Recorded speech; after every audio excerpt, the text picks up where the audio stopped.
இங்கே இணைந்திருக்கின்றார் அஷேக் எம்எல்எம் யூசுப் அவர்கள். இந்த புனிதமான தினத்திலே நாம் உங்களை சந்திப்பதிலே மகிழ்ச்சி அடைகின்றோம். ஈத் முபாரக், புனித ஹஜ் பெருநாள் நல்வாழ்த்துக்கள். ஈத் முபாரக். இன்று நாம் 1,24,000 நபிமார்கள், பெருமானார் ஸல்லல்லாஹு அலைஹி வஸல்லம் அவர்கள் இறுதி நபியாக வர அல்லாஹு தஆலா அல் குர்ஆனிலே சிறப்பாக 25 நபிமார்களின் வரலாறுகளை கூறியிருக்கின்ற அந்த வரலாறுகளில் அடிக்கடி நபிகள் நாயகம் ஸல்லல்லாஹு அலைஹி வஸல்லம் அவர்கள் இஸ்லாத்தை பரப்பியிருந்தாலும் கூட நபி இப்ராஹிம் அலைஹிஸ்ஸலாம் அவர்கள் தொடர்பாக நபிகள் பெருமானார் ஸல்லல்லாஹு அலைஹி வஸல்லம் அவர்கள் அடிக்கடி நினைவூட்டியிருக்கின்றார்கள். அல் குர்ஆனிலே இவர்களை பற்றிய படிப்பினைகள் பல முன்வைக்கப்பட்டிருக்கின்றன.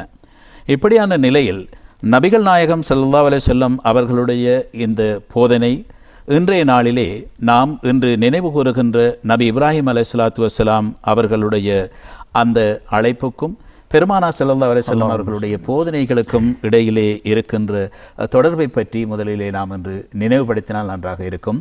ஷேக் எம்எல்எம் யூசுப் அவர்களே. அஸ்ஸலாமு அலைக்கும் வரஹ்மத்துல்லாஹி வபரகாத்துஹு. வலைக்கும் அஸ்ஸலாம்.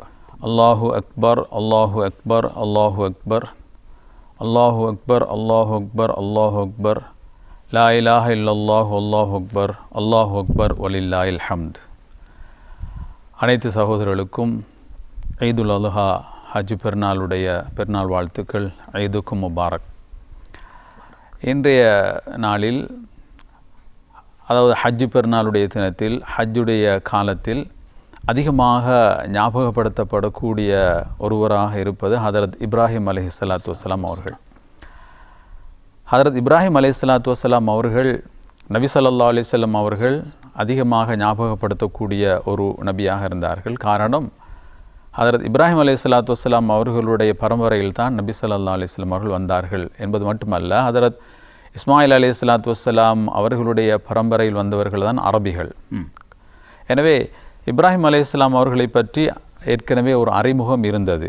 அதே போல் நசராக்களிடத்திலும் யகூதிகளிடத்திலும் அவர்களை பற்றிய அறிவு இருந்தது. எனவே அந்த இப்ராஹிம் அலைஹிஸ்ஸலாத்து வஸ்ஸலாம் அவர்கள் உலுல் அஸ்மிகளில், அதாவது திட உறுதி பூண்ட நபிமார்களில், ரசூல்மார்களில் ஒருவராகவும் இருக்கிறார்கள். அடுத்தது அவர்களுடைய முயற்சி, அவர்களுடைய தியாகம், அவர்களுடைய பொறுமை, அவர்கள் இந்த அல்லாஹ்வுடைய கட்டளையை உலகத்திலே அமல் செய்வதற்காக எந்தெந்த வகையிலெல்லாம் தியாகம் செய்ய முடியுமோ அந்தந்த வகையிலெல்லாம் தியாகம் செய்து ஹலீலுல்லா, அல்லாஹ்வுடைய தோழர் என்ற பட்டத்தையும் பெற்றுக்கொள்கின்ற அளவு அவர்களுடைய தியாகம் மிகையாக இருந்தது. எனவே தான் நபி ஸல்லல்லாஹு அலைஹி வஸல்லம் அவர்கள் அவர்களை ஞாபகப்படுத்தியது. அது மட்டுமல்ல, இந்த இஸ்லாம் பொதுவாக இஸ்லாத்தை எடுத்துக்கொண்டால் ஹதரத் ஆதம் அலைஹிஸ்ஸலாத்து வஸ்ஸலாம் அவர்களிலிருந்து வந்த ஒவ்வொரு நபிமார்களும் 1,24,000 நபிமார்களும் சொன்ன ஒரே ஒரு விஷயம்தான் லா இலாஹ இல்லல்லாஹ் என்பது. வணக்கத்துக்குரியவன் அல்லாஹுதான், அவனையே நீங்கள் வணங்க வேண்டும். அந்தந்த காலத்தில் அந்தந்த நபிமார்களை ரசூலாக ஏற்றுக்கொள்ள வேண்டும். உதாரணமாக நூஹ் அலைஹிஸ்ஸலாத்துடைய காலத்தில் லா இலாஹ இல்லல்லாஹ் நூஹ் ரசூலுல்லாஹ். எனவே எல்லா நபிமாரும் சொன்ன ஒரே விஷயம், அல்லாஹுவை நீங்கள் ரப்பாக ஏற்றுக்கொள்ள வேண்டும், அல்லாஹுவை மட்டும் நீங்கள் வணங்க வேண்டும் என்பது. அந்த வகையிலே தான் ஹதரத் இப்ராஹிம் அலைஹிஸ்ஸலாத்து வஸ்ஸலாம் அவர்களும் அந்த பிரச்சாரத்தை செய்து கொண்டிருந்தார்கள். அதற்காக ஏனைய நபிமார்களிலிருந்து வித்தியாசமாக ஹதரத் இப்ராஹிம் அலைஹிஸ்ஸலாத்து வஸ்ஸலாம் அவர்கள் நிறைய தியாகங்கள் செய்தார்கள். அது மட்டுமல்ல, ஹஜ்ஜினுடைய அனைத்து கிரிகைகளும் அவர்களோடு சம்பந்தப்படுத்தி தான் வருகிறது. ஹதரத் இப்ராஹிம் அலைஹிஸ்ஸலாத்து வஸ்ஸலாம் அவர்களுடைய முயற்சி, ஹதரத் இஸ்மாயில் அலைஹிஸ்ஸலாத்து வஸ்ஸலாம் அவர்களுடைய தியாகம், அவர்களுடைய இஸ்மாயில் அலைஹிஸ்ஸலாத்து வஸ்ஸலாம் அவர்களுடைய தாயார் ஹாஜர் அவர்களுடைய தியாகம், இவை அனைத்தும் ஞாபகப்படுத்தக்கூடியதாகத்தான் இந்த ஹஜ் அமைந்திருக்கிறது. மட்டுமல்ல, ஹதரத் இப்ராஹிம் அலைஹிஸ்ஸலாத்து வஸ்ஸலாம் அவர்கள் தான் அந்த காபத்துல்லாவை கட்டினார்கள். காபத்துல்லாவை இஸ்மாயில் அலைஹிஸ்ஸலாத்து வஸ்ஸலாம் அவர்களோடு சேர்ந்து கட்டி வாதின் ஃபின்னாசி பில் ஹஜ்ஜி யஅதூக, ஹதரத் இப்ராஹிம் அலைஹிஸ்ஸலாத்து வஸ்ஸலாம் அவர்களுக்கு அல்லாஹு தஆலா கட்டளையிட்டான், மக்களை ஹஜ்ஜுக்காக அழையுங்கள் என்று. காபத்துல்லா கட்டியதற்கு பிறகு அப்போ ஹதரத் இப்ராஹிம் அலைஹிஸ்ஸலாத்து வஸ்ஸலாம் சொன்னார்கள், யா அல்லாஹ், என்னுடைய குரல், என்னுடைய சப்தம் ஒரு அளவுதானே கேட்கும், எல்லோருக்கும், உலகத்தில் உள்ள எல்லோருக்கும் கேட்குமா? அழைப்பது உங்களுடைய பொறுப்பு, அதனை எத்தி வைப்பது எங்களுடைய பொறுப்பு என்று அல்லாஹு தஆலா ஹதரத் இப்ராஹிம் அலைஹிஸ்ஸலாத்து வஸ்ஸலாம் அவர்களுக்கு சொன்னான். எனவே இப்ராஹிம் அலைஹிஸ்ஸலாத்து வஸ்ஸலாம் அவர்களுடைய அன்றைய அழைப்பு இன்று வரைக்கும், இனி உலகம் முடியும் வரைக்கும் வரக்கூடிய ஈமானுள்ள ஒவ்வொருவருக்கும் அது கேட்டுக்கொண்டே இருக்கும். அவர்கள் இந்த ஹஜ்ஜை நோக்கி சென்று கொண்டே இருப்பார்கள். ஆக நபி ஸல்லல்லாஹு அலைஹி வஸல்லம் பல சந்தர்ப்பங்களில் சொன்ன விஷயம்தான், ஹாதா மில்லத்த அபீக்கும் இப்ராஹிம், இது உங்களுடைய தந்தை இப்ராஹிம் அலைஹிஸ்ஸலாத்து வஸ்ஸலாம் அவர்களுடைய மார்க்கம் என்று. அரபுகள் ஆரம்ப காலத்திலே, அதாவது இஸ்மாயில் அலைஹிஸ்ஸலாத்து வஸ்ஸலாம் அவருடைய காலத்திலே ஹதரத் இப்ராஹிம் அலைஹிஸ்ஸலாத்து வஸ்ஸலாம் அவருடைய மார்க்கத்தை தான் பின்பற்றி கொண்டிருந்தார்கள். அப்படியே பின்பற்றி காலம் போக போக மெல்ல மெல்ல அந்த மார்க்கத்திலே இருந்து அவர்கள் நழுவி சில விஷயங்களை மட்டும் வைத்துக்கொண்டு பல புதுமைகளை எல்லாம் அவர்கள் புகைத்து வைத்து கொண்டிருந்தார்கள். உதாரணமாக ஹஜ்ஜிலே தவாஃப் செய்வது ஒரு முக்கியமான அம்சம். அந்த தவாஃப் செய்கின்ற பொழுது வெளியூர்களிலிருந்து வரக்கூடியவர்கள் அவர்கள் அணிந்து வருகின்ற ஆடையை அணிந்து தவாஃப் செய்ய முடியாது என்று ஒரு சட்டம் வைத்திருந்தார்கள். இங்கே மக்காவில் இருக்கக்கூடிய ஆண்களுக்கும் பெண்களுக்கும் ஆடை கொடுப்பார்கள். அந்த ஆடைகளை அணிந்து கொண்டு தான் அவர்கள் தவாஃப் செய்ய முடியும். அப்படி ஆடை கிடைக்காவிட்டால் அவர்கள் நிர்வாணமாகத்தான் தவாஃப் செய்ய வேண்டி வரும். அல்லது சில வசதி படைத்தவர்கள் தங்களுடைய சொந்த ஆடையோடு அவர்கள் தவாஃப் செய்தாலும் அந்த தவாஃப் முடிந்ததுக்கு பிறகு அந்த ஆடை எரித்து விட வேண்டும் என்ற விஷயங்களை எல்லாம் அவர்கள் புகுத்தி வைத்திருந்தார்கள். இப்படிப்பட்ட பல விஷயங்கள் இருந்தது. ஆனாலும் ஹஜ்ஜும் நடந்து கொண்டு தான் இருந்தது. இந்த ஹஜ்ஜை நபி ஸல்லல்லாஹு அலைஹி வஸல்லம் அவர்கள் தூய்மைப்படுத்தி ஹதரத் இப்ராஹிம் அலைஹிஸ்ஸலாத்து வஸ்ஸலாம் அவர்கள் எந்த முறையில் ஹஜ்ஜு செய்தார்களோ அந்த முறையிலே ஹதரத் நபி ஸல்லல்லாஹு அலைஹி வஸல்லம் அவர்கள் இந்த ஹஜ்ஜை செய்து மக்களுக்கு காட்டினார்கள். ஆக இந்த துல்ஹிஜ்ஜா மாதத்திலே இந்த ஹஜ்ஜுடைய சந்தர்ப்பத்திலே ஹதரத் இப்ராஹிம் அலைஹிஸ்ஸலாத்து வஸ்ஸலாம் அவர்கள் ஞாபகப்படுத்தப்படுவது, நினைவு கூறப்படுவது மிக முக்கியமான ஒரு அம்சமாகவே இருந்து கொண்டு இருக்கிறது. நபிகள் நாயகம் ஸல்லல்லாஹு அலைஹி வஸல்லம் அவர்களுடைய அந்த அழைப்பு முழு உலகத்திற்குமாக இருந்தது, சகல மக்களுக்குமாக இருந்தது. உலகத்திலே அனைத்து மக்களுக்குமாக அல்லாஹு தாலாவினால் நபிகள் நாயகம் ஸல்லல்லாஹு அலைஹி வஸல்லம் அவர்கள், ரசூலுல்லாஹி அவர்கள் அருட்கொடையாக வழங்கப்பட்டிருந்தார்கள். அவர்கள் இந்த காலகட்டத்திலே நபி இப்ராஹிம் அலைஹிஸ்ஸலாத்து வஸ்ஸலாம் அவர்களுடைய தியாகங்களை பற்றி மக்களுக்கு படிப்பினைகள் சொல்லுகின்ற ஒரு சூழ்நிலை இருந்தது. அதேபோல் நபி பெருமானார் ஸல்லல்லாஹு அலைஹி வஸல்லம் அவர்களுடைய அந்த காலகட்டத்திற்கு அவர்கள் இப்ராஹிம் நபி அலைஹிஸ்ஸலாத்து வஸ்ஸலாம், அதேபோல் இஸ்மாயில் நபி அலைஹிஸ்ஸலாத்து வஸ்ஸலாம் என்று குறிக்கப்பட்ட அந்த நபிமார்களுடைய சிறப்புகள், தியாகங்கள் பற்றி பேசப்படுகின்ற இந்த நாட்களில் நபி இப்ராஹிம் அலைஹிஸ்ஸலாத்து வஸ்ஸலாம் அவர்களை பற்றி, அவர்கள் வாழ்ந்த சூழல், அவர்களுடைய அந்த பிறந்த நிலைப்பாடுகள், அந்த காலகட்டம், அதற்கு பின்பு அவர்கள் வாழ்ந்த சூழ்நிலைகள் பற்றி, வளர்ந்த நிலைப்பாடுகள் பற்றி நாம் இன்றைய நாளிலே சுருக்கமாக நினைவுபடுத்துவது நம் எல்லோருக்கும் இந்த நிகழ்ச்சியினை அறியாதவர்களுக்கும் ஒரு பிரயோசனமாக இருக்கும் என்று கருதுகிறோம். ஹதரத் இப்ராஹிம் அலைஹிஸ்ஸலாத்து வஸ்ஸலாம் அவர்கள் ஈராக்கிலே பிறந்தார்கள், வளர்ந்தார்கள். அவர்கள் பிறந்து வளர்ந்த குடும்பம், அவருடைய தந்தை ஆதர் பிறந்து வளர்ந்த குடும்பம் சிலை வணக்கத்திலே ஒரு மூழ்கி போன குடும்பம். எனவே அந்த மூழ்கி போன குடும்பத்தில் இருந்து இவர்கள் பல சிந்தனைகளை மேற்கொண்டிருந்தார்கள். அல்லாஹு தாலா அவர்களுக்கு சில சிந்தனைகளை கொடுத்தான். ஆரம்ப காலத்தில் இவர்கள் அந்த சிலை வணக்கத்தை எதிர்த்தார்கள். இதன் காரணமாக தனது சொந்த தந்தையாலும், சொந்த குடும்பத்தாலும், சொந்த நாட்டு மக்களாலும் அவர்கள் நிராகரிக்கப்பட்டார்கள். இதன் காரணமாக அந்த நாட்டு மக்கள் முடிவாக என்ன செய்தார்கள் என்றால், ஹதரத் இப்ராஹிம் அலைஹிஸ்ஸலாத்து வஸ்ஸலாம் அவர்களை நெருப்பிலே போட்டு எரித்து சாம்பலாக்கிவிட அவர்கள் நினைத்தார்கள். ஆனால் அப்படி அவர்கள் நெருப்பிலே போட்டு சாம்பலாக்க முற்பட்டு அவர்களை நெருப்பிலே போட்ட பொழுதும் கூட, அந்த ஒரு சந்தர்ப்பத்திலும் கூட அவர்கள் தங்களுடைய உறுதியையோ தங்களுடைய பொறுமையோ இழக்கவில்லை. அல்லாஹ்வுக்காக வேண்டி எந்த ஒரு தியாகத்தையும் செய்ய தயாராக இருந்தார்கள். இது உலக முஸ்லிம்களுக்கு இப்ராஹிம் அலைஹிஸ்ஸலாத்து வஸ்ஸலாம் அவர்கள் மூலமாக அல்லாஹு தாலா தரக்கூடிய ஒரு படிப்பினை தான். நெருப்பில் போடப்பட்ட போது கூட அவர்கள் எந்த விதமான தயக்கமும் கொள்ளவில்லை. நெருப்பில் போடப்பட்டார்கள். நெருப்பில் போடப்பட்டதற்கு பிறகு அதற்கு ஜிப்ரீல் அலைஹிஸ்ஸலாத்து வஸ்ஸலாம் அவர்கள் வந்து நபி அவர்களுக்கு உதவி செய்வதற்காக முற்பட்ட போது இப்ராஹிம் அலைஹிஸ்ஸலாம் அப்பொழுதும் கேட்டார்கள், நீங்கள் அல்லாஹ்வுடைய உத்தரவின் பேரில் வந்திருக்கிறீர்கள் அல்லது உங்களுடைய விருப்பத்தின் பேரில் வந்திருக்கிறீர்களா எனக்கு உதவி செய்வதற்கு என்று கேட்டபொழுது அவர்கள் சொன்னார்கள், இது என்னுடைய விருப்பத்தின் பேரில் வந்திருக்கிறேன் உங்களுக்கு உதவி செய்வதற்கு என்று. அப்பொழுது சொன்னார்கள், ஹஸ்பி அல்லாஹ் நிஅமல் மௌலா வ நிஅமன் நசீர், எனக்கு அல்லாஹ் போதுமானவன், அவன்தான் சிறந்த பாதுகாவலன், சிறந்த உதவி செய்யக்கூடியவன் என்று ஹதரத் இப்ராஹிம் அலைஹிஸ்ஸலாத்து வஸ்ஸலாம் அவர்கள் முழுமையாக அல்லாஹுவின் மீதே தங்களுடைய நிலைமைகளை பாரம் சாட்டினார்கள். எனவே தான் அல்லாஹு தாலா யானாரு கூனி பர்தும் வசலாமன் அலா இப்ராஹிம், நெருப்பே இப்ராஹிமுக்கு நீ குளுமையானதாக, இதமானதாக, சுகமானதாக நீ மாறிவிடு என்று கட்டளையிடப்பட்டது. எனவே அவர்கள் நெருப்புக்குள் இருந்தார்கள், ஆனால் நெருப்பு சுடவில்லை அவர்களை. அதற்கு பிறகு நெருப்பில் இருந்து அவர்கள் வெளியாகி ஈராக்கிலே இருந்து பலஸ்தீனத்திற்கு வந்தார்கள். பலஸ்தீனத்துக்கு வந்ததுக்கு பிறகு பலஸ்தீனத்திலே இருந்து அவர்களுடைய பிரச்சாரத்தை ஆரம்பித்தார்கள். அங்கிருந்து தான் அவர்களுடைய பிரச்சாரம் மையமாக பலஸ்தீன் இருந்தது. அங்கிருந்து தான் அவர்கள் பிரச்சாரத்தை ஆரம்பித்தார்கள். அவர்கள் மட்டுமல்ல, அவர்களுக்கு பின்பு வந்த பல நபிமார்கள் பலஸ்தீனத்தை மையமாக வைத்து தான் தங்களுடைய பிரச்சாரத்தை அவர்கள் ஆரம்பித்து நடத்தி கொண்டிருந்தார்கள். இப்படி இப்ராஹிம் அலைஹிஸ்ஸலாத்து வஸ்ஸலாம் அவர்கள் பல தியாகங்கள் செய்து கொண்டிருக்கும் பொழுதும் 80 வயதையும் தாண்டி விட்டது, ஆனால் அவர்களுக்கு குழந்தை கிடைக்கவில்லை. அப்பொழுது அல்லாஹு தஆலா இடத்தில் பிரார்த்தனை செய்கின்றார்கள். இப்போ நாங்கள் சாதாரணமாக மக்கள் பார்ப்போம், ஏதோ ஒரு சிறு விஷயத்தை செய்துவிட்டு எங்களுக்கு அல்லாஹு தஆலா எதுவும் தரவில்லை, எதுவும் செய்யவில்லை. அல்லாஹு தஆலாவுக்காக வேண்டி எல்லா வகையான தியாகம் செய்தார் இப்ராஹிம் அலைஹிஸ்ஸலாத்து வஸ்ஸலாம் அவர்கள். அந்த 80 வயதை தாண்டிய சந்தர்ப்பத்திலும் கூட அவர்களுக்கு குழந்தை கிடைக்கவில்லை. அந்த சந்தர்ப்பத்தில் தான் அல்லாஹ் எனக்கு ஒரு குழந்தையை நசீபாக்க என்று துஆ கேட்ட பொழுது ஒரு தேவையை முன்வைத்தார்கள். அந்த நேரத்தில் தான் அல்லாஹு தஆலா அவர்களுக்கு ஒரு குழந்தையை கொடுத்தான். அவர்களுடைய மனைவி சாரா அலைஹிஸ்ஸலாம் அவர்கள், அதே போல் சாரா அலைஹிஸ்ஸலாம் அவர்களை அது இப்ராஹிம் அலைஹிஸ்ஸலாத்து வஸ்ஸலாம் அவர்கள் தங்களுடைய தாவாவோடு பிரச்சாரத்திற்காக அழைத்து செல்வார்கள். ஒரு நாள் பக்கத்து நாட்டுக்கு அழைத்து செல்கின்ற பொழுது அந்த நாட்டில் இருந்த அரசன் மிக மோசமானவன். அவன் தவறான எண்ணத்தோடு சாரா அலைஹிஸ்ஸலாம் அவர்களை அணுகினான். சாரா அலைஹிஸ்ஸலாம் அவர்கள் மிகவும் அழகான ஒரு பெண்மணியாக இருந்தார்கள். அவர்களை அணுகிய பொழுது அவனுடைய உடல் உறுப்புகள் ஊனமாகிவிட்டது. அவன் மன்னிப்பு கேட்டு தனக்காக துஆ கேட்கும்படி சொன்னான். சுகமான பொழுது 2வது 3வது தடவை முயற்சி தான். 3வது தடவைக்கு பிறகு தான் யாருக்கு முன்னால் இருக்கிறேன் என்பதை உணர்ந்து கொண்டு அவர்களுடைய அந்த கண்ணியத்தை பேணி அவர்களுக்கு பரிசாக ஒரு அழகான ஒரு பெண்ணையும் கொடுத்தான். அவர்கள் தான் ஹாஜர் அலைஹிஸ்ஸலாம். அதை அவர்களை எடுத்துட்டு வரும்பொழுது ஹாஜர் அலைஹிஸ்ஸலாம் அவர்களை சாரா அலைஹிஸ்ஸலாம் அவர்கள் ஹஜ்ரத் இப்ராஹிம் அலைஹிஸ்ஸலாம் அவர்களுக்கு அன்பளித்து விட்டார்கள். எனவே சாரா அலைஹிஸ்ஸலாம் அவர்களும் மனைவியாக இருந்தது போல ஹஜ்ரத் ஹாஜர் அலைஹிஸ்ஸலாம் அவர்களும் இப்ராஹிம் அலைஹிஸ்ஸலாம் அவர்களுக்கு மனைவியாக இருந்தார்கள்.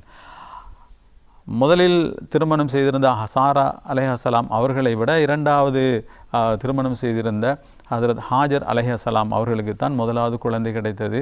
அந்த குழந்தைக்கு தான் ஹஜ்ரத் இப்ராஹிம் அலைஹிஸ்ஸலாத்து வஸ்ஸலாம் அவர்கள் இஸ்மாயில் என்று பெயரிட்டார்கள். அந்த பலஸ்தீனில் இருக்கும் பொழுது அல்லாஹு தஆலாவுடைய ஒரு கட்டளை வந்தது. இந்த ஹாஜர் அலைஹிஸ்ஸலாம் அவர்களையும் மகன் இஸ்மாயில் அவர்களையும் மக்காவிலே கொண்டு போய் விட்டுவிடும் வரை அல்லாஹு தஆலா கட்டளை இட்டான். கிட்டத்தட்ட பலஸ்தீனத்தில் இருந்து 1500 கிலோமீட்டர் தூரம் இருக்கும் மக்கா மாநகரம். அப்பொழுது ஹஜ்ரத் இப்ராஹிம் அலைஹிஸ்ஸலாத்து வஸ்ஸலாம் அவர்கள் தன்னுடைய மனைவியையும் குழந்தையும் அழைத்து கொண்டு மக்காவுக்கு சென்றார்கள். பல நாட்கள் சென்றார்கள். சென்று அந்த மக்காவிலே காபத்துல்லா இன்று இருக்கின்ற அந்த இடத்திற்கு பக்கத்திலே ஒரு மணல் மேடு இருந்தது. அதுக்கு பக்கத்திலே ஒரு மரம் இருந்தது. அந்த மரத்துக்கு அடியிலே இவர்களை உட்கார வைத்து விட்டு கொஞ்சம் அவர்களுக்கு பழங்களும் தண்ணீரும் கொடுத்து விட்டு திரும்பி வந்து விட்டார்கள். வரும்பொழுது ஹாஜர் அலைஹிஸ்ஸலாம் அவர்களிடத்தில் சொல்லவில்லை, இப்படி தான் அல்லாஹு தஆலாவுடைய கட்டளை என்றெல்லாம் ஒன்றும் சொல்லவில்லை. அவர்கள் அப்படியே திரும்பி வந்தார்கள்.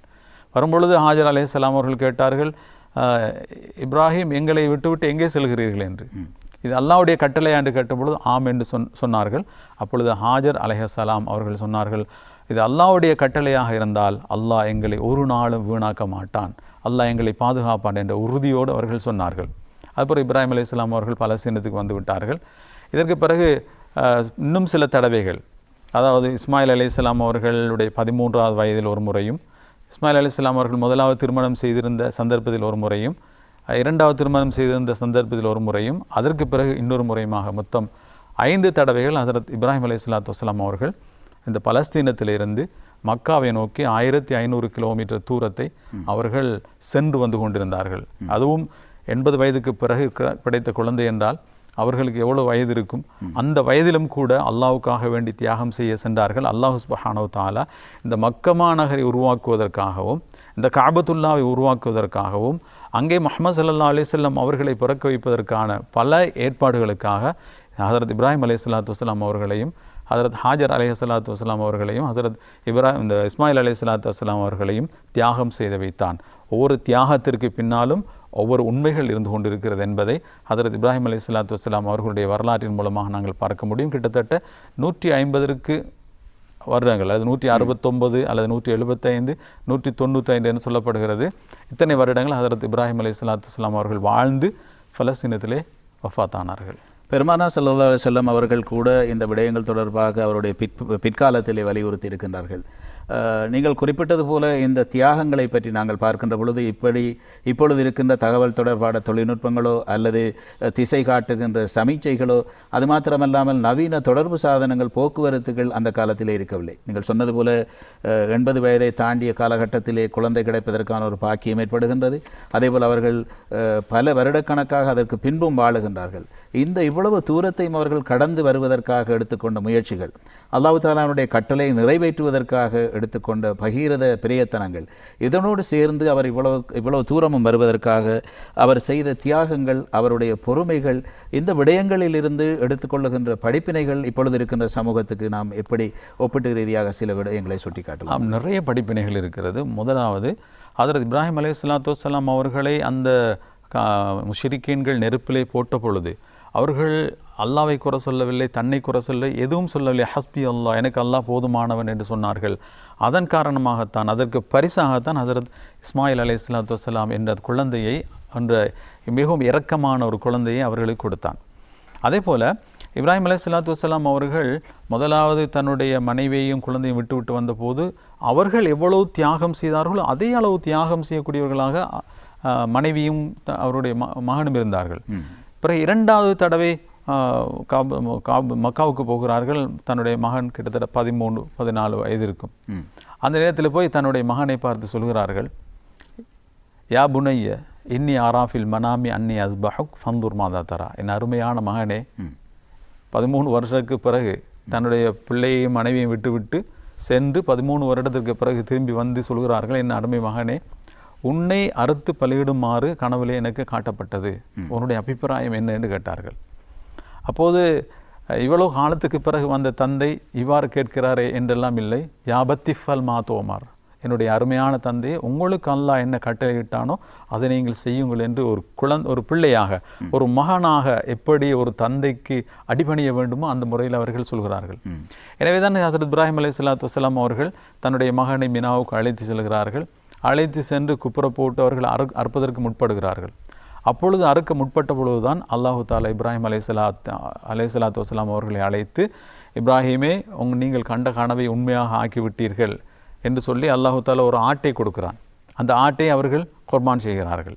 எனவே அந்த ஆட்டை குர்பான் செய்ததன் நினைவாகத்தான் இன்றும் இது வரக்கூடிய காலங்களிலும் ஒவ்வொரு ஹஜ்ஜு பெருநாளுடைய தினத்திலும் அதை தொடர்ந்து வரக்கூடிய ஐயாமத்து செய்யக்கூடிய தினங்களிலும் உதுகியா கொடுப்பது மிக முக்கியமான ஒரு சுன்னத்தாக ஆக்கப்பட்டிருக்கிறது. அதேபோல் ஹஜ்ரத் இஸ்மாயில் அலைஹிஸ்ஸலாத்து வஸ்ஸலாம் அவர்கள் அறுக்க முற்பட்ட போதுதான் அல்லாஹு தாலா இன்னும் ஒரு மகனை அவர்களுக்கு பரிசாக கொடுத்தான். நெருப்பிலே போட்ட சந்தர்ப்பத்திலே அவர்களுடைய பொறுமையை கண்டு இஸ்மாயில் அலைஹிஸ்ஸலாத்து வஸ்ஸலாம் அவர்களை கொடுத்தான். தன்னுடைய மகன் இஸ்மாயில் அலைஹிஸ்ஸலாத்து வஸ்ஸலாம் அவர்களை அறுக்க முற்பட்ட பொழுது அல்லாஹு தாலா ஹஜ்ரத் இஸ்ஹாக் அலைஹிஸ்ஸலாத்து வஸ்ஸலாம் அவர்களை பரிசாக கொடுத்தான்.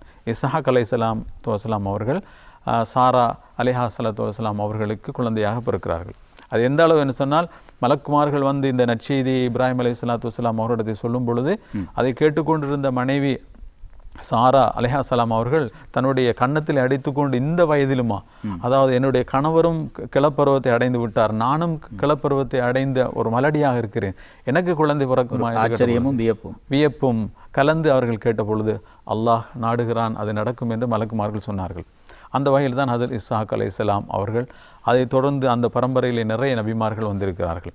ஆக இப்படி அந்த இப்ராஹிம் அலைஹிஸ்ஸலாத்து வஸ்ஸலாம் அவர்களை தியாகம் செய்ய வைத்து அந்த தியாகத்திற்கு பரிசாக அல்லாஹ் தஆலா சில விஷயங்களையும் கொடுத்தான். இது உலக முஸ்லீம்களுக்கு ஒரு அழகான முன்மாதிரி. உலகத்தில் வரக்கூடிய சாதாரண சின்ன சின்ன கஷ்டங்களுக்காக நாங்கள் அல்லாஹ்வை குறை சொல்லிக் கொண்டிருக்கக்கூடாது. அல்லாஹ் எங்களை சோதிக்கிறான். நபி ஸல்லல்லாஹு அலைஹி வஸல்லம் சொன்னார்கள், அல்லாஹ் யாரை விரும்புகின்றானோ அவர்களை சோதிப்பான். சாதாரணமாக விரும்பாதவர்களை சோதித்து எந்த பிரயோசனம் இல்லை. அல்லாஹு தஆலா விரும்பக்கூடியவர்களை பல்வேறு விதமான சோதனைகளை கொண்டு சோதிப்பான், விரும்பாதவர்களை தண்டனையை கொண்டு தண்டிப்பான். சோதனைகள் வருவது கூட அல்லாஹ்வுடைய விருப்பத்தின் பேரில் தான் வருகிறது. அல்லாஹ்வுக்கு விருப்பமானவர்கள் என்பதனால் தான் சோதனை வருகிறது. இப்ராஹிம் அலைஹிஸ்ஸலாத்து வஸ்ஸலாம் அவர்களை அவ்வாறு சோதித்தது, அவர்கள் அல்லாஹ்வுக்கு மிக விருப்பமானவர்கள், ஹலீலுல்லா, அல்லாஹ்வுடைய தோழர் என்ற ஒரு உயர்ந்த நிலையை அவர்கள் அடைவதற்கு அல்லாஹு தஆலா ஹஜ்ரத் இப்ராஹிம் அலைஹிஸ்ஸலாத்து வஸ்ஸலாம் அவர்களை சோதித்து கொண்டிருந்தான். இந்த வகையிலே ஹஜ்ரத் இப்ராஹிம் அலைஹிஸ்ஸலாத்து வஸ்ஸலாம் அவர்களுடைய வாழ்க்கையில் இதுவல்ல, இன்னும் பல முன்மாதிரிகள் இருக்கிறது. பொதுவாக அல்லாஹ்வுடைய ஒரு சுன்னத் என்னவென்றால், ஒரு விஷயத்தை அல்லாஹு தஆலா இதா அராத ஷையன் ஐயகுரஹு குன் ஃபயகுன், அல்லாஹ் ஒரு விஷயத்தை நாடினால் குன் என்றால் ஆகிவிடும்.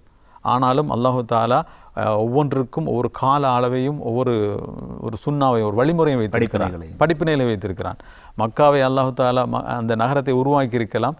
ஆனால் இப்ராஹிம் அலைஹிஸ்ஸலாத்து வஸ்ஸலாம் அவர்களை இவ்வாறெல்லாம் பயணம் செய்ய வைத்து அல்லாஹ் சுப்ஹானஹு தஆலா 13வது வயசிலும் அவர் போனார்கள். அதுக்கு பிறகு இஸ்மாயில் அலைஹிஸ்ஸலாம் அவர்கள் முதலாவது திருமணம் முடித்திருந்த சந்தர்ப்பத்திலும் போனார்கள், இரண்டாவது திருமணம் முடித்திருந்த சந்தர்ப்பத்திலும் போனார்கள். அதற்கும் பிறகு இன்னும் ஒரு முறை போனார்கள். போகும்பொழுது காபத்துல்லாவுக்கு அருகில் உட்கார்ந்து இஸ்மாயில் அலைஹிஸ்ஸலாத்து வஸ்ஸலாம் அவர்கள் அம்புகள் செய்து கொண்டிருக்கிறார்கள். அவர்கள் வேட்டையாடுவது அவருடைய வழக்கம். தன்னுடைய தந்தையை கண்டவுடன், ஒரு தந்தையை கண்டால் ஒரு மகன் எப்படி எழுந்து தந்தையிடத்தில் சென்று அவரை கட்டி அணைத்து மானக்க செய்து அவரோடு தன்னுடைய அன்பை பரிமாறிக்கொள்ள வேண்டுமோ, அதே போல நீண்ட காலத்துக்கு பிறகு கண்ட தன்னுடைய தந்தையை அவர்களை ஆரத்தழுவி அவர்களோடு தங்களுடைய அன்பை பரிமாறிக்கொண்டார்கள். அதுக்கு பிறகுதான் இப்ராஹிம் அலைஹிஸ்ஸலாத்து வஸ்ஸலாம் அவர்கள் சொல்கிறார்கள், என்னுடைய மகனே, எனக்கு அல்லாஹு தஆலா காபத்துல்லாவை கட்டுமாறு பணித்திருக்கின்றான். எனவே அது காபத்துல்லாவை கட்டுவதற்காக நீ எனக்கு உதவி செய்வாயா என்று கேட்டபொழுது, தாராளமாக நானும் செய்கிறேன் என்று சொல்லி ஹதரத் இப்ராஹிம் அலைஹிஸ்ஸலாத்து வஸ்ஸலாம் அவர்களும் ஹதரத் இஸ்மாயில் அலைஹிஸ்ஸலாத்து வஸ்ஸலாம் அவர்களும் சேர்ந்து தான் காபத்துல்லாவை கட்டி முடித்துவிட்டு, அவ்வளோ தியாகம் செய்ததற்கு பிறகும் யா அல்லாஹ் எங்களிடமிருந்து இதை நீ ஏற்றுக்கொள்வாயாக என்று அவர்கள் பிரார்த்திக்கிறார்கள்.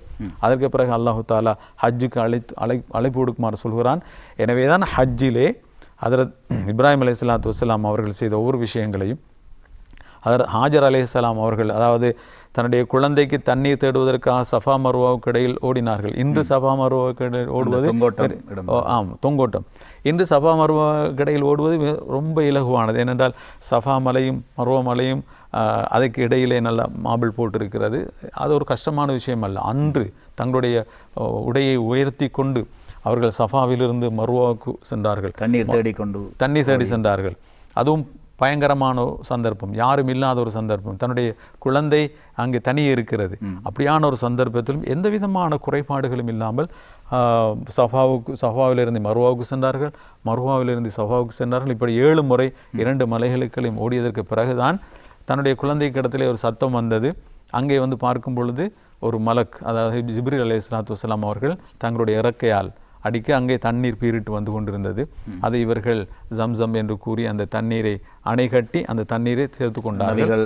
நபி இஸ்மாயில் அலைஹிஸ்ஸலாத்து வஸ்ஸலாம் அவர்களுடைய பாதம் தொட்ட இடத்தோடு சேர்ந்த அந்த பகுதியில் அது 2 மாறி, அதாவது இஸ்மாயில் அலைஹிஸ்ஸலாத்து வஸ்ஸலாம் அவர்களுடைய பாதம் பட்ட அதே இடத்தில் ஹதரத் ஜிப்ரீல் அலைஹிஸ்ஸலாத்து வஸ்ஸலாம் அவர்கள் தங்களுடைய சிறகால் அடித்தார்கள் அல்லது அவர்களுடைய குதியால் மிதித்தார்கள். அதிலிருந்து அந்த தண்ணீர் பீரிட்டு வந்தது. அது அன்று முதல் இன்று வரைக்கும், இன்னும் உலகம் முடியும் வரைக்கும் அந்த ஜம்சம் தண்ணீர் வந்து கொண்டே இருக்கும். இன்று முஸ்லிம்களுக்கு கிடைத்திருக்கக்கூடிய இந்த ஜம்சம் தண்ணீர், நபி அவர்கள் சொன்னார்கள், மாவு ஜம்சம் லிமா ஷுரிப லஹு, மாவு ஜம்சம் யார் அருந்துகின்றார்களோ அவர்கள் என்ன நோக்கத்திற்காக அருந்துகின்றார்களோ அந்த நோக்கம் நிறைவேறும். பசிக்காக அறிந்தினால் பசி தீரும், நோய்க்காக அறிந்தினால் நோய் தீரும். அவர்களுடைய ஈமானை பொறுத்தது, அந்த ஈமானை பொறுத்து அது வேலை செய்யக்கூடியதாக இருக்கிறது. அற்புதமாக இப்படி இப்ராஹிம் அலைஹிஸ்ஸலாத்து வஸ்ஸலாம் அவர்களை பெரியோர் தியாகம் செய்ய வைத்து தான் ஒவ்வொரு விஷயங்களும் அல்லாஹு தாலா செய்தான். இதேபோல் ஒவ்வொரு நபிமார்களையும் நிறைய தியாகங்கள் செய்ய வைத்து தான் அல்லாஹு தாலா ஒவ்வொரு விஷயத்தையும் காட்டினா தவிர சாதாரணமாக உடனடியாக செய்து விடவில்லை. இப்போ நபி ஸல்லல்லாஹு அலைஹி வஸல்லம் அவர்களாக இருந்தாலும் மக்காவிலே 13 வருடங்கள், மதீனாவிலே 10 வருடங்கள், பல்வேறு கஷ்டங்கள், பயமுறுத்தல்கள், துன்பங்களுக்கு பிறகுதான் இந்த இஸ்லாம் பரிபூர்ணமானது. அந்த இஸ்லாத்தை உலகத்திலே அவர்கள் பரிமூலப்படுத்தினார்கள். அல்லாஹ் சுப்ஹானஹு தஆலாவுடைய சுன்னா இதுதான். எனவே முஸ்லிம்கள் விளங்கிக் கொள்ள வேண்டும், நபிமார்களுடைய அந்த வாழ்க்கையிலிருந்து எங்களுக்கு கிடைக்கிற படிப்பினை தான். அல்லாஹு தாலா எல்லா வகையான சக்தியிலும் உள்ளவன், ஆனாலும் உலகத்திலே அவனுக்கென்று ஒரு முறை இருக்கிறது, அந்த முறைப்படி தான் செய்வான். அல்லாஹு தாலாவுடைய சோதனைகள் போது நாங்கள் தூர விலகி விடாமல் நாங்கள் அல்லாஹ்வின் பக்கமே நெருங்கி வர வேண்டும். பெருமானார் ஸல்லல்லாஹு அலைஹி வஸல்லம் அவர்கள் இந்த முழு உலகத்திற்கும் அருக்குடையாக வழங்கப்பட்ட சந்தர்ப்பத்தில் தான் இஸ்லாம் பூரணமடைந்தது இறுதி நபி என்ற வகையிலே. அன்று நபி ஆதம் அலைஹிஸ்ஸலாத்து வஸ்ஸலாம் அவர்கள் ஆரம்பத்திலே தொட்டு இப்ராஹிம் நபி அலைஹிஸ்ஸலாத்து வஸ்ஸலாம் அவர்கள் வருகின்ற காலகட்டத்திற்கு இடையிலேயே பல படிப்பினைகள் மாற்றங்கள் நபிமார்கள் உருவாகி அந்த படிப்பினைகளை முழு உலகத்திற்கும் வழங்கியிருக்கின்றார்கள். காலதேச வர்த்தமானங்களுக்கு ஏற்ப அவைகள் அந்தந்த பிரதேசங்களில் அந்தந்த மொழிகளிலே அந்தந்த இனங்களுக்கு இடையிலே ஏற்படுத்தப்பட்டன. இன்று ஹஜ்ஜுடைய காலத்தை நாங்கள் எடுத்து பார்க்கின்ற பொழுது ஹஜ்ஜுக்காக அன்று நபி இப்ராஹிம் அலைஹிஸ்ஸலாத்து வஸ்ஸலாம் அவர்கள் முழு உலகத்திற்கும் அழைப்பு விடுத்தார்கள். நீங்கள் சொன்னது போல அல்லாஹ் தஆலாவிடத்திலே அவர்கள் ஒரு சந்தேகத்தை நிவர்த்தி செய்வதற்காக என்னுடைய குரல் கேட்கின்ற ஓசை அளவுக்கு உலகத்திலே உள்ளவர்கள் வந்து விடுவார்களா என்று. ஆனால் அந்த அற்புதத்தை வல்லவன் அல்லாஹ் நபிகள் நாயகம் ஸல்லல்லாஹு அலைஹி வஸல்லம் அவர்களுடைய அந்த சிறப்பான ரசூலுல்லாஹி என்ற அற்புதத்தை கொண்டு பூர்த்தி அடைய வைத்தான். அந்த இப்ராஹிம் நபி அலைஹிஸ்ஸலாத்து வஸ்ஸலாம் அவர்களுடைய அழைப்பில் நபிகள் நாயகம் ஸல்லல்லாஹு அலைஹி வஸல்லம் அவர்கள் எத்தனையோ ஆண்டுகளுக்கு பின்பு அந்த ஹஜ்ஜை நிறைவேற்றுவதற்காக வந்த அற்புதமான அந்த சூழல் பற்றி, அந்த அற்புதத்தினுடைய தொடர்புகளை பற்றி சொல்லுவீர்களா? ஆம், நபி ஸல்லல்லாஹு அலைஹி வஸல்லம் அவர்கள் ஹஜ்ஜி செய்வதற்காக நீண்ட காலம் எடுத்துக்கொண்டார்கள். அதாவது தங்களுடைய கடைசி வருடம், அதாவது ஹிஜ்ரி 10ஆம் ஆண்டு தான் நபி ஸல்லல்லாஹு அலைஹி வஸல்லம் அவர்கள் ஹஜ்ஜி செய்தார்கள். 63வது வயதிலே. ஆம், அந்த ஹஜ்ஜுக்கு பிறகு சில நாட்கள் 2.5 மாதங்கள் வரையும் தான் அவர்கள் உயிர் வாழ்ந்தார்கள். நபி ஸல்லல்லாஹு அலைஹி வஸல்லம் அவர்கள் ஹிஜ்ரி 6ஆம் ஆண்டு உம்ரா ஒன்று செய்தார்கள். அதாவது அதிலே உம்ரா செய்வதற்கு குறைஷியர்கள் தடையாக இருந்ததால் ஹுதைபியா உடன்படிக்கை நடைபெற்றது. 7ஆம் ஆண்டு மக்காவுக்கு வந்து நபி அவர்கள் உம்ரா செய்தார்கள். ஹிஜ்ரி 9ஆம் ஆண்டு ஹஜ்ஜு ஃபர்லாக ஆக்கப்பட்டது. எனவே அந்த 9ஆம் ஆண்டு நபி ஸல்லல்லாஹு அலைஹி வஸல்லம் அவர்கள் தங்களுடைய தாவா பணி இன்னும் நிறைய இருப்பதனால் அதில் அபூபக்கர் ரலியல்லாஹு அவர்களை தலைவராக்கி ஒரு ஹஜ்ஜுக்காக வேண்டி மக்களை அனுப்பி வைத்தார்கள். அதற்கு பிறகு இடையிலே ஹதரத் அலி ரலியல்லாஹு அவர்களை அனுப்பினார்கள். இதற்கு பிறகு முஷ்ரிக்கீன்கள் யாரும் காபாவை நெருங்கக்கூடாது என்று. ஹிஜ்ரி 10ஆம் ஆண்டு நபி ஸல்லல்லாஹு அலைஹி வஸல்லம் அவர்களுக்கு ஒரு உணர்வு தோன்றியது. அதாவது இனி என்னுடைய காலம் முடிந்து விட்டது, நான் மரணிக்கப் போகிறேன் என்று அவர்களுக்கு தெரிந்தது. அந்த சந்தர்ப்பத்திலே இஸ்லாத்தினுடைய எல்லா விஷயங்களையும் எல்லா முஸ்லீம்களையும் ஒன்று சேர்த்து ஒரு இடத்தில் வைத்து சுருக்கமாக எல்லா விஷயங்களையும் பூர்ணமாக சொல்லிக் கொடுக்க வேண்டும் என்ற ஒரு எண்ணமும் இருந்தது. எனவேதான் அந்த சந்தர்ப்பத்திலே யமனுக்கு அனுப்பி ஹதரத் முஆத் இப்னு ஜபல் ரலியல்லாஹு அவர்களை அனுப்பும்போது நபி ஸல்லல்லாஹு அலைஹி வஸல்லம் பல உபதேசங்களை செய்தார்கள். கடைசியாக சொன்னார்கள், முஆத் என்ற முஆத் ரலியல்லாஹு அவர்கள் நபி ஸல்லல்லாஹு அலைஹி வஸல்லம் அவர்களோடு மிகவும் இரக்கமானவர்கள். அவருக்கு வீட்டுக்கு போவார்கள், நபியுடைய நினைவு வந்தவுடன் திரும்பி வந்து நபியை பார்த்து விட்டு தான் போவார்கள். அந்த முஆதை பார்த்து சொன்னார்கள், நீ அடுத்த வருஷம் மதீனாவுக்கு வரும் பொழுது நீ என்னை காண மாட்டாய், நீ என்னுடைய மஸ்ஜிதுக்கும் என்னுடைய கபருக்கும் இடையில் தான் நடந்து செல்ல வேண்டியிருக்கும் என்று சொன்னார்கள். ஆகவே நபி ஸல்லல்லாஹு அலைஹி வஸல்லம் அவர்கள் தங்களுடைய உலக வாழ்க்கை முடிய போகிறது என்பதை தெரிந்து கொண்டு மக்களுக்கெல்லாம் ஹஜ்ஜுக்கு அழைப்பு கொடுத்தார்கள். ஹிஜ்ரி 10ஆம் ஆண்டு மக்கள் எல்லாம் ஹஜ்ஜுக்காக வேண்டி கிட்டத்தட்ட 1,24,000 பேர் அல்லது 1,44,000 பேர் ஒன்று சேர்ந்தார்கள். நபி ஸல்லல்லாஹு அலைஹி வஸல்லம் அவர்கள் துல் காதா மாதம் 25ஆவது நாளில் வெளியாகி துல் ஹிஜ்ஜா மாதத்தினுடைய 4ஆவது நாள் காபத்துல்லாவுக்கு வந்து உம்ராவை செய்துவிட்டு அப்படியே இருந்தார்கள். இருந்து பிறகு 8ஆவது நாள், அதாவது தருவியான்னு சொல்லக்கூடிய 8ஆவது நாள் மினாவுக்கு சென்றார்கள். மினாவுக்கு சென்று மினாவில் தங்கியிருந்து 9ஆவது நாள் அரஃபாவுக்கு நபி ஸல்லல்லாஹு அலைஹி வஸல்லம் சென்றார்கள்.